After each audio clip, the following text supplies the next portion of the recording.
আমি 500টা প্রমাণ দেবো। মুসলিম যুবককে জয় শ্রীরামের নাম নিয়ে পিটিয়ে মারা হয়েছে, মুসলিম বয়স্ক বাবাজির দাড়ি টেনে মারা হয়েছে। জয় শ্রীরাম বল। ট্রেনের মধ্যে মিথ্যা অভিযোগ দিয়ে গরুর মাংস আছে বলে বোম্বাই ট্রেনে থাপ্পড় মেরে কালো করে দিয়েছে চোখকে। हिंदुस्तान के जितने कुत्ते मीडिया वाले हो, कान खोलकर सुन लो। अगर तुम्हारे पास प्रूफ है तो हमें तुम्हारे लैब में बुलाओ और हमें दिखाओ। इंशाअल्लाह सारे मुसलमान की तरफ से मैं माफी मांगूंगा। हिंदुस्तान के अंदर खड़ा होकर मैं माफी मांगूंगा पूरे हिंदू समाज से।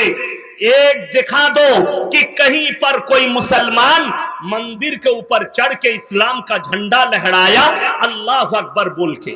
लेकिन हम प्रूफ देते हैं उत्तर प्रदेश, दिल्ली, मुंबई, हैदराबाद, गुजरात, बहुत सारे राज्य में हिंदू भाई लोग अपने नारा लगाते जय श्री राम का, मस्जिद के ऊपर झंडा लहरा रहा है, इमाम को पीटा जा रहा है। बड़ी दुख की बात আপনাদেরকে শুনিয়ে দিই, মোবাইল যাদের আছে খুললেই পেয়ে যাবেন। গত 4 দিন আগেকার খবর, মুম্বাইয়ে টাটা মেমোরিয়াল হসপিটাল আছে না নাই, ক্যান্সারের সবথেকে বড় হসপিটাল এশিয়ার মধ্যে। বিভিন্ন দেশের মানুষ আসে সেখানে, অনেক গরিব মানুষ ক্যান্সার হয়েছে চিকিৎসার জন্য পায়। যাই আপনাদেরকে একটা তথ্য দিয়ে দিই, আমি মুম্বাই প্রায় যাই। আমার জলসা শেষ হয়ে গেলে আমার এপ্রিলের 30 তারিখ পর্যন্ত জলসা নিয়ে আছে। মে মাসে আর জলসা নেবো না। মে মাসের 3 তারিখে আমার ফ্লাইটের টিকিট হয়ে গেছে, উড়ে যাবো আমি মুম্বাই। মুম্বাই আমি 2 সপ্তাহ 3 সপ্তাহ থাকি, ওখানে আমার প্রচুর আত্মীয় আছে, বন্ধু বান্ধব আছে। ওই টাটা মেমোরিয়ালে কোনো যদি বাচ্চা ছেলের ব্লাড ক্যান্সার হয়, কার বললাম, শিশু বাচ্চা ছেলে, সঙ্গে সঙ্গে বাচ্চাটাকে নিয়ে বোম্বে যাবেন, সালমান খানের চ্যারিটিতে যাবেন, বাচ্চাটার ফ্রি চিকিৎসা হবে, 1 পয়সা লাগবে না, সমস্ত চিকিৎসা ওই চ্যারিটি করবে।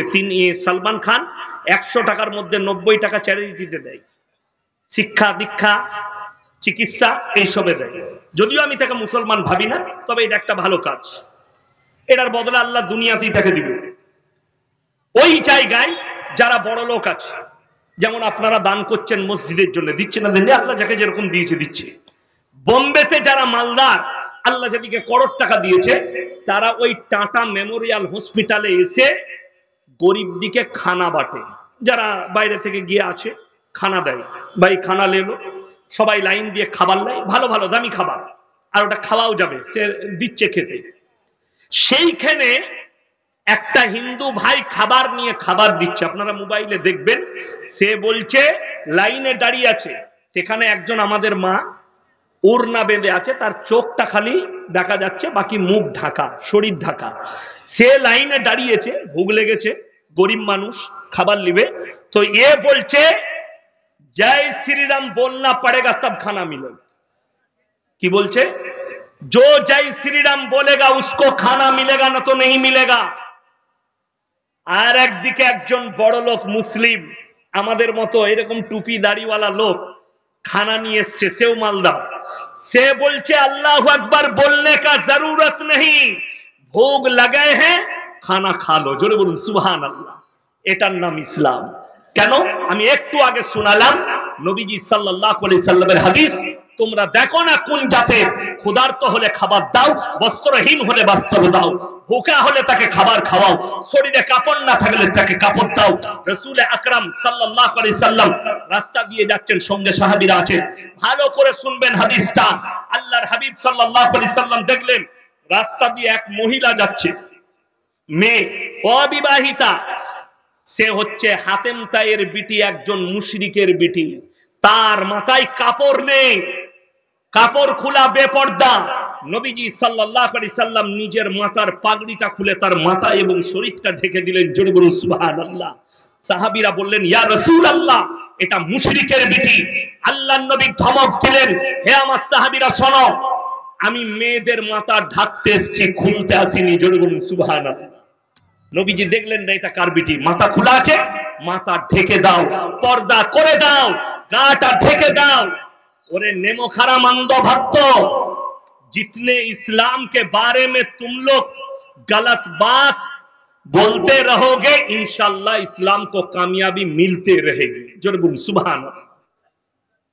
আরে মুসলমান গরুর গোশ খেলে দোষ, কিন্তু এরা গরুর গোশ বিদেশে পাঠাবে দোষ নাই। কথাটা বুঝতে পারেননি? আপনাদের মালদায় কোন জায়গায় এসেছিল জানি না, আমাদের যোগীজি এসে বলে গেলেন अगर बंगाल के सत्ते में हम आए तो 24 घंटा के अंदर गाय काटना बंद कर देंगे। উনি বলে গিয়েছিলেন মালদাতে, কোথায় করেছিল জানি না, গাজলে উনি বলে গিয়েছিলেন। বড় দুঃখ লাগে।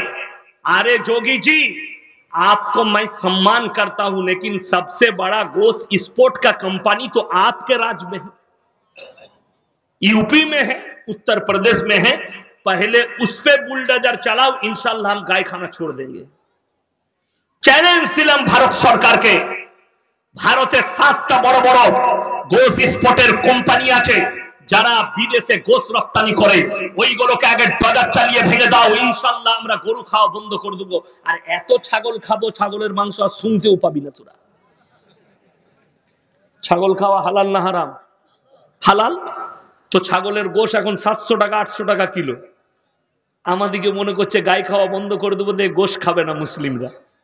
আরে এত মুরগি আর এত গোশ খাবো, তুই আর শুনতে পাবি না। বড় কষ্ট লাগে। আল্লাহ হালাল করেছে, হালাল করেছে, আল্লাহ আমাদের জন্য বৈধ করেছেন, আমরা খাবো। যদি বলুন ইনশাআল্লাহ। আমি কালকেই ঘটনা শোনাচ্ছিলাম যে একজন অমুসলিম ভাই আমাকে ফোন করে বলছে যে হুজুর আপনার সঙ্গে দুটো কথা বলা যাবে, এমন 10টা কথা বলো, আমি এখন ফ্রি আছি। কি ব্যাপার? বলে আমি আপনার বক্তব্য প্রায় শুনি, যদিও অমুসলিম ছেলেটা। কি হয়েছে? বললে আপনারা, আমরা গায়ের দুধ খাই, ওই জন্য গায়কে মা বলি, গায়ের গোশত খাই না। আপনারা তো গায়ের দুধ খান। আমরা হ্যাঁ, তাইলে আবার গাইটাকে জবাই করে খান। আপনারা কি মায়ের দুধ খান, মাকে জবাই করে খান? আমি বললাম যুক্তি ভালো। আমি বললাম আমি উত্তর দেবো? বলছে দেন। আমরা আমার উত্তর কিন্তু ইঞ্জেকশনের মতো ফুটবে, কেটে পালাবে না, গাল দিবে না। বলছে না না। আমরা দেখো, বললে জি বলুন। আমি বললাম তোমরা গায়ের দুধ খাও? বলে হ্যাঁ। গাকে মা বলো। আমি গায়ের মুত খাও না? খাও না? বলে হ্যাঁ খাই। গায়ের গোবর খাও? আমি যখন গায়ের গোবর আর মুত খাও, মায়ের তো দুধ খাও, মায়ের গোবর আর গুটা খাস না? মুতটা আর গুটা। কথাটা বুঝতে পেরেছেন না পারেননি? সে আমাকে যুক্তি দিচ্ছে মায়ের গোশত খাও না কেন? দুধ খাও। তা তোমরা গায়ের দুধ খাও, গায়ের গোশত খাও। আরে বোকা, মা জন্মদাতা মা, গায় আমাদিকে জন্ম দেয়নি। আচ্ছা গায়ের বাছুরকে দেখেছেন মুত খেতে? কথা বলে না এরা। আপনাদের অতই গায়ের বাছুর মুত খায়? জীবনে মুত খাবে না। গায়ের বাছুরটাও জানে আমাকে দুধটা খেতে হবে। কিন্তু আমাদের দেশে যারা নবীজিকে কটা কুত্তা গালি দিচ্ছে বোম্বাই আর গুজরাট আর দিল্লিতে দাঁড়িয়ে, রসুলকে গালি দিচ্ছে, কোরআনকে গালি দিচ্ছে, दाढ़ी टूपी वाला के गाली दीचे। अरे गाय का जो बच्चा है उसको भी पता है कि हमको दूध पीना है, लेकिन ये ऐसा जानवर है, ये मूत पीता है और हमको गाली देते हो, हमारे रसूल को गाली देते हो। বড় কষ্ট লাগে। আপনারা জানেন না এইগুলো পাগলা হওয়ার একটা কারণ আছে। 2015 থেকে 2021 পর্যন্ত মিডিয়ারা একটা সমীক্ষা বার করেছে, অন্যান্য ধর্ম থেকে 13 লাখ মানুষ ইসলামকে কবুল করে। জোরে বলুন সুবহানাল্লাহ। 13 লাখ। আর অন্যান্য ধর্ম থেকে 30,000 লোক সনাতনকে গ্রহণ করেছে। একটা নাজিয়া ইলাহি খানের মতো কুত্তা চিল্লাচ্ছে, আপনি ভয় খাচ্ছেন। দিল্লিতে একজন চিল্লাচ্ছে, আসামের মুখ্যমন্ত্রী বলছে मैं इस्लाम को मिटा दूंगा, इस्लाम मिट जानी चाहिए, करुणा की तरह मिट जानी चाहिए। हिमंत बिश्व शर्मा जी कान खोलकर सुन लीजिए, या दुनिया की इतिहास उठाकर देख लीजिए। फिरौन आया था मूसा को मिटाने, खुद मिट गए। नमरूद आया था इब्राहिम को जलाने, खुद खत्म हो गए। और तुम सोच रहे हो कुरान को मिटा देंगे, इस्लाम को मिटा देंगे? तो कान खुलकर सुन लो। ए আমার মুসলমান ভাই, এই রসুলকে গালি দেওয়া, রসুলের বিরুদ্ধে চক্রান্ত আজকের নয়, যেদিন থেকে নবীজি ইসলামের প্রচার শুরু করেছে সেই দিন থেকে। নবীজি সাল্লাল্লাহু আলাইহি সাল্লাম কাবা ঘরের ভেতরে কোরআন পড়ছেন। কোথায় বললাম? কাবা ঘরের ভেতরে কোরআন পড়ছেন। আল্লাহ আয়াত পাঠালেন। কেন? বাইরেতে বেঈমান কাফেররা তাবলীগ করছে। আল্লাহ বললেন ওয়াকালাল্লাযীনা কাফারু লা তাসমাউ লিহাযাল কুরআন ওয়ালগাউ ফীহি লাআল্লাকুম তাগলিবুন। হে আমার নবী, বেঈমানরা বাইরে তাবলীগ করছে, নবী যে কোরআনে আবৃত্তি করে সে কোরআন তোমরা শ্রবণ করো না, হাত তালি মারবে আর কানেতে আঙ্গুল দেবে। আল্লাহর কসম, তারপরও ইসলামকে রুখতে পারেনি। এটা নবীর যুগ চলে গেল, নবীজির উপরে সাহাবীদের উপরে এত অত্যাচার, তারপরেও রুখতে পারেনি। আগে চলুন, এই ভারতের মাটিতে 200 বছর ইংরেজের বাচ্চারা রাজত্ব করেছে। গোমতী নদীর তীরে গুজরাটে 10 লাখ কোরআনকে জ্বালিয়েছে ইংরেজের বাচ্চারা। শাহ আব্দুল আজিজ মুহাদ্দিস দেহলভী রাহমাতুল্লাহ আলাইহি তিনি বললেন, এই ইংরেজের বাচ্চারা, তোমরা যদি মনে করো এই 10 লাখ 20 লাখ কোরআনকে জ্বালিয়ে 1 কোটি কোরআনকে জ্বালিয়ে ইসলামকে মিটিয়ে দেবে, তো শোনো, ভারতের যতগুলো কোরআন আছে সব জ্বালিয়ে দাও, আল্লাহর কসম কোরআনকে মিটানো যাবে না। জোরে বলুন সুবহানাল্লাহ। বললে কেন? শাহ আব্দুল আজিজ বললেন, হে বেঈমান কাফেররা শোনো, ইংরেজের বাচ্চারা শোনো, আমার আল্লাহ রাব্বুল আলামিন এই কোরআনে ওয়াদা করেছেন, ইন্না নাহনু নাযালনা যিকরা ওয়া ইন্না লাহুল হাফিজুন। আমি আল্লাহ এই কোরআনকে অবতীর্ণ করেছি আর কোরআনের হেফাজতের দায়িত্ব আমি আল্লাহ নিজে নিয়েছি। জোরে বলুন সুবহানাল্লাহ। আল্লাহ নিজে নিয়েছেন এই কোরআনের হেফাজতের দায়িত্ব। কোরআনটা এইদিকে দেন। এই কোরআনটা দেখতে পাচ্ছেন, এটা একটা কাগজের উপরে টাইপ করা আছে, ঠিক বললাম না ভুল বললাম? এই জায়গায় আল্লাহ কোরআনকে হেফাজত করেননি। হে আমার মুসলমান যুবক যুবতী, আমার ভাই বোন, কান খুলে শুনে যান। আপনি বাড়িতে একটা কোরআন রেখেছেন, আপনি বলছেন সুন্দরভাবে কোরআনটাকে হেফাজত করে রেখেছি। না, কোরআন এই কাগজের মধ্যে নয়। একটা হাফিজে কোরআনকে দাঁড় করান, 30 পারা কোরআন আল্লাহ একটা হাফিজে কোরআনের সিনেতে গেঁথে দিয়েছে। জোরে বলুন সুবহানাল্লাহ। আমরা কম বেশি যারাই শিক্ষিত আছেন অশিক্ষিত আছেন, ছোটবেলায় একটা বই পড়েছি, চুটি বই। সেই বইটার নাম হচ্ছে বর্ণ পরিচয়, ঈশ্বরচন্দ্র বিদ্যাসাগরের লেখা, ঠিক কিনা কথা বলে? চ্যালেঞ্জ ছুড়লাম, পকেট থেকে এক্ষুনি 1000 টাকা বার করে দেবো, কোন যুবক, কোন স্টুডেন্ট, কোন কলেজ পড়ুয়া, কোন মাস্টার, কোন ডাক্তার, কোন প্রফেসর একবার যদি দাঁড়িয়ে বিনা ভুলে বর্ণ পরিচয়টা শুনিয়ে দিতে পারে, আমি জীবনে আর বক্তব্য দেবো না, 1000 টাকা প্রাইজ দেবো। কেউ আছেন? বাপের বেটা দাঁড়িয়ে চলে আসুন, বিনা ভুলে বর্ণ পরিচয়টা প্রথম থেকে শেষ পর্যন্ত। আমি তো পারবো না। পৃথিবীর ওইটা ছেড়ে দেন, এ কলেজ পড়ুয়া ছেলে, এই ইউনিভার্সিটিতে পড়নেওয়ালা, হে ডাক্তার, এ মাস্টার ভাইয়েরা, কান খুলে শুনে নাও। আপনি দেখিয়ে দেন আপনার জীবনে আপনি যতগুলো বই পড়েছেন, বিনা ভুলে একটা বই নিয়ে এসে আমাকে শুনিয়ে দেন। কেউ আছে এখানে? আমরা পারি? আল্লাহর কসম না। কিন্তু কোরআনের বাদাউলাত আল্লাহ তাআলা এত বড় কুদরতওয়ালা, এই কোরআন যখন একটা ছেলে, একটা মুসলমান, একটা মুমিন চেষ্টা করে এই কোরআন পড়তে লাগলে আস্তে আস্তে তার সিনের মধ্যে আল্লাহ গেঁথে দেয়। জোরে বলুন সুবহানাল্লাহ। কোরআন যদি মিথ্যা কিতাব হয়, এই কোরআন যারা বলছে মিথ্যা, তাদেরকে চ্যালেঞ্জ ছুড়লাম, কোরআনের মতো একটা সূরা তৈরি করে দেখাও। শুধু তাই নয়, আমি এমন একটা প্রুফ দেবো, কোন বাপের বেটা থাকলে যদি কেটে দেয়, আমি এক্ষুনি স্টেজ থেকে নেমে তাকে আমি 50,000 টাকা তার অ্যাকাউন্টে ট্রান্সফার করব। কত বললাম? 50,000। কোন বাপের বেটা থাকলে কি একটা এমন কোন পদ্য শোনাও, গদ্য শোনাও, তার প্রত্যেকটা লাইনের শেষে একই অক্ষর থাকবে। আমরা পড়েছি স্কুলে, আমি একটা ছড়া আমার মুখস্থ আছে, আমাদের ছোট গায়ে ছোট ছোট ঘর, লাস্টের অক্ষরটা কি এলো বাবা? কথা বলে না, কি এলো? র। থাকি সেটা সবে মেলে নাহি কেউ পর, আবার র এলো। পাড়ার সকল ছেলে মোরা ভাই ভাই, হর্ষই চলে এলো, পাল্টি গেল 3য় নম্বরে।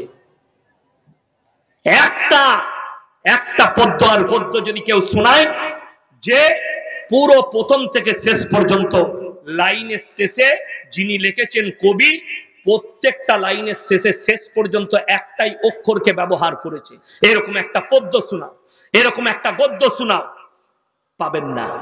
যদি বলেন আল্লাহ কি কোরআনে এমন কিছু লিখেছেন, এমন কোন সূরা আছে প্রথম থেকে শেষ পর্যন্ত লাস্টের অক্ষরটা একই রেখেছেন।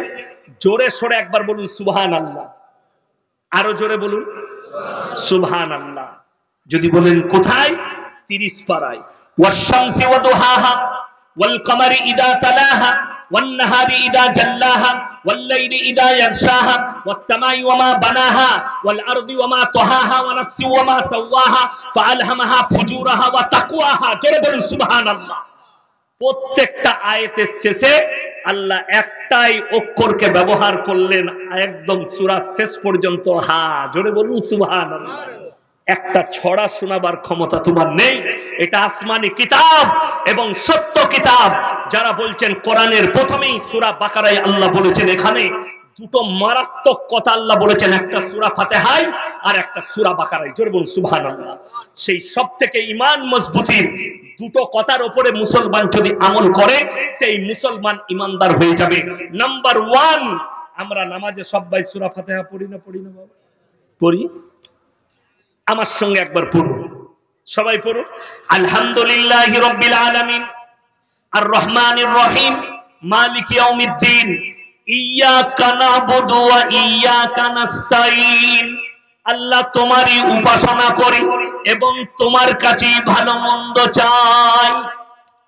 এইটার উপরে যদি মুসলমান স্ট্যান্ড থাকে যে আল্লাহ তুমি ছাড়া কেউ কি রব হিসাবে মানি না, যদি এটা বিশ্বাস থাকে, তাহলে আপনার কাছে গাছতলা কি করে এলো? আপনার কাছে পাথর কি করে এলো? আপনার কাছে মূর্তি কি করে জুড়বে? তুমি নামাজে ওয়াদা করছো আল্লাহ তুমি ছাড়া কারো উপাসনা করি না, তাহলে গাছতলা, পানি, পাথর, সূর্য, গাছ, মাজার, ঢিপি, এইগুলো কোথা থেকে আপনি পেলেন? ইসলাম আপনাকে কোরআন পোষণ করছে। এই জায়গায় যদি স্ট্যান্ড থাকে, আমি নামাজে ওয়াদা করেছি আল্লাহ ছাড়া ভালো মন্দ, কল্যাণ অকল্যাণের মালিক সকলে বলুন কেউ আছে? আরো জোরে বলুন কেউ আছে? নেই। একটা গেল।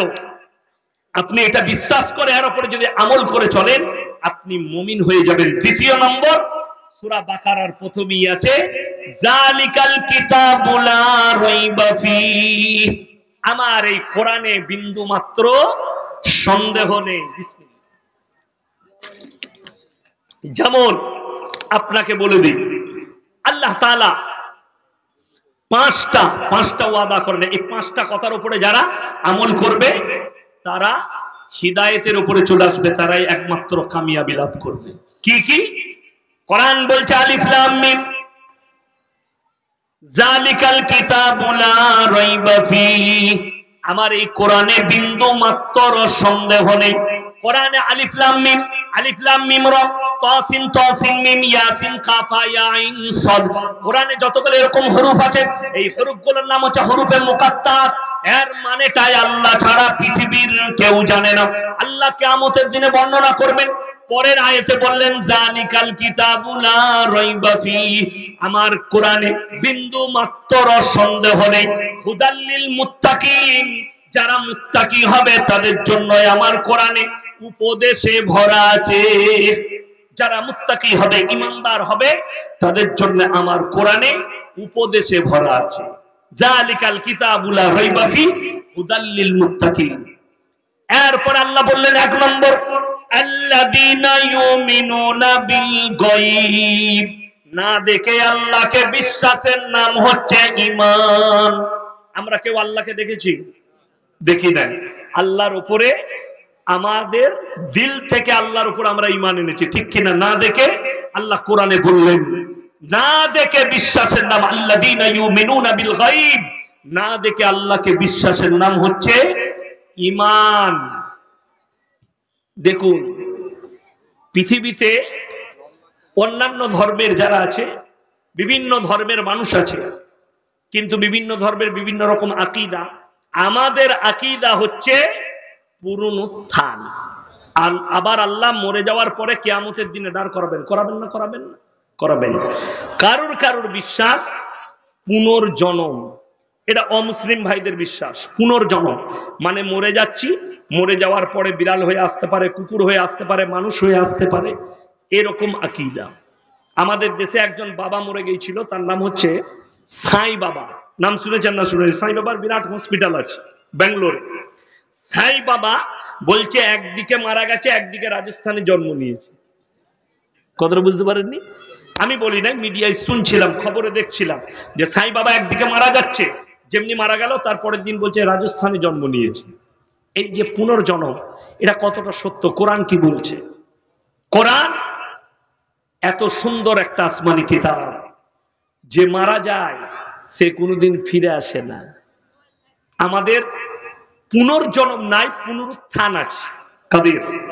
দুটো শব্দ কিন্তু আলাদা, পুনর্জন্ম আর পুনরুত্থান। পুনরুত্থান মানে আল্লাহ তাআলা আমাদেরকে পুনরায় আবার দাঁড় করাবেন, আর পুনর্জীবন মানে মরে যাওয়ার পরে আবার ফিরে আসা। দুটো শব্দ আলাদা, দুটো শব্দের মানেও আলাদা। আমার ভাই, কিয়ামতের দিনে আল্লাহ আমাদেরকে আবার দাঁড় করাবেন। অনেক জনের মনে মনে হবে আমরা মাটিতে মিশে যাই, যাই না? যাই না? মানুষ মরে গেলে হাড্ডি গড্ডি থাকে কিছু, কবরে থাকে না। বিসমিল্লাহ, আপনি কবর খুলে দেখবেন কিছুই থাকে না। অমুসলিম ভাই, কিনারা পুড়িয়ে দেয়, ছাই হয়ে যায়, হয় না? হয় না? ছাই হয়ে উড়ে যায়, মিটে যায়। আল্লাহ পুনরায় কিভাবে জীবিত করবেন? আল্লাহ এটার জন্য কোরআনে কসম খেলেন। জোরে বলুন সুবহানাল্লাহ। কি বললেন কসম খেয়ে? লা উকসিমু বিয়াউমিল কিয়ামাহ, আমি কসম খাচ্ছি কিয়ামতের দিনের। ওয়ালা উকসিমু বিন-নাফসিল লাওয়ামা, আরো আমি কসম খাচ্ছি ওই সমস্ত আত্মার। আয়াহসাবুল ইনসানু আল্লান নাজমা ইদামা, যারা বলে মানুষ মরে যাওয়ার পরে আল্লাহ পুনরায় মানুষকে কেমন করে জীবিত করবেন।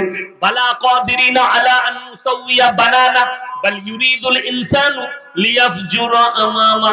হে আমার নবী বলে দাও, আমি আল্লাহ তাআলা শুধু তোমাদের আকৃতি নয়, তোমাদের আঙ্গুলেতে যে দাগগুলো লকিরগুলো আছে, আমি ওইভাবে মানুষকে পুনরায় জীবিত করব।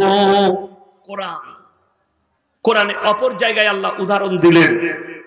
আমরা যে ঘাস এখানে মাঠে দেখতে পাচ্ছেন, এগুলো কি বৈশাখ জ্যৈষ্ঠ মাসে আর থাকবে? কথা বলে, থাকবে না, মিটে যাবে, সাদা হয়ে যাবে, মারা যাবে। আল্লাহ বললেন আমি আবার যখন বৃষ্টি বর্ষণ করি, আবার পুনরায় ইত্যাদিকে জীবিত করি। যেমন আমি ঘাসকে মেরে দেওয়ার পরে জীবিত করার ক্ষমতা রাখি, মানুষকেও মিটি দেওয়ার পরে আমি আল্লাহ জীবিত করার ক্ষমতা রাখি। আমার ভাই, আল্লাহ রাব্বুল আলামিন ওই জন্য ওয়াদা করলেন, আমাকে না দেখে বিশ্বাসের নাম হচ্ছে ঈমান। এটা এক নম্বর, আল্লাযীনা ইউমিনুনা বিল গায়ব, না দেখে আল্লাহকে সবাই বিশ্বাস আনবো। জোরে বলুন ইনশাআল্লাহ। আল্লাযীনা ইউমিনুনা বিল গায়ব। এরপরে দ্বিতীয় নম্বর হচ্ছে ওয়ায়ুকিমুনাস সালাহ, এবং তারা যেন পাঞ্জেগানা নামাজ পড়ে। আল্লাহ ওয়াদা করলেন নামাজ। আমাদের দেশের কিছু লোক আছে, তাদের ধারণা নামাজ পড়ে না, রোজা রাখে না, চায়ের দোকানে বসে থাকে, থাকে না? থাকে না? চায়ের দোকানে আড্ডা মারে, কিন্তু কষ্ট লাগে কোথায় জানেন? তারা বলে নামাজ না পড়তে পারি, কিন্তু আমার মতো ভালো লোক নেই। বলে না? বলে না? অনেক লোক আছে আমাদের দেশে, তারা নামাজ পড়ে না, রোজা রাখে না, কিন্তু কারুর ক্ষতি করে না, কোনো অন্যায় করে না, জিনা করে না, চুরি করে না, কারুর মেরে লাই না, সব দিক তার ভালো, কিন্তু সে খালি নামাজ পড়ে না, রোজা রাখে না, আর দান ধ্যানও করে না। যদি বলেন এদের কি হবে, কোরআনকে জিজ্ঞেস করুন। কিয়ামতের দিনে জান্নাতীরা যখন জান্নাতে প্রবেশ করবে, আর জাহান্নামীরা জাহান্নামে প্রবেশ করবে, আমার আল্লাহ কোরআনে বললেন জান্নাতীরা জাহান্নামীদেরকে প্রশ্ন ছুড়ে দিবে, ফি জান্নাতি ইয়াতাসাআলুনা আনিল মুজরিমিনা মা সালাকাকুম ফি সাকার, তোমরা কেন জাহান্নামে যাচ্ছ? তোমরা তো বলতে আমরা পাড়ার ভালো লোক, আমরা দেশের ভালো লোক, আমার গ্রামের মধ্যে আমি সবথেকে ভদ্র, আজকে কেন জাহান্নামে যাচ্ছ? হে আমার বেনামাজি ভাইয়েরা, তোমার সব গুণ ভালো আছে, তুমি নামাজ পড়ো না, রোজা রাখো না, কিয়ামতের দিনে তোমার চোখে পানি আসবে কেন? তখন তাদের উত্তর একটাই হবে, এক নম্বর উত্তর হবে ক্বালু লাম নাকু মিনাল মুসাল্লিন, আমরা নামাজি মুসল্লিদের মধ্যে ছিলাম না। এটা এক নম্বর।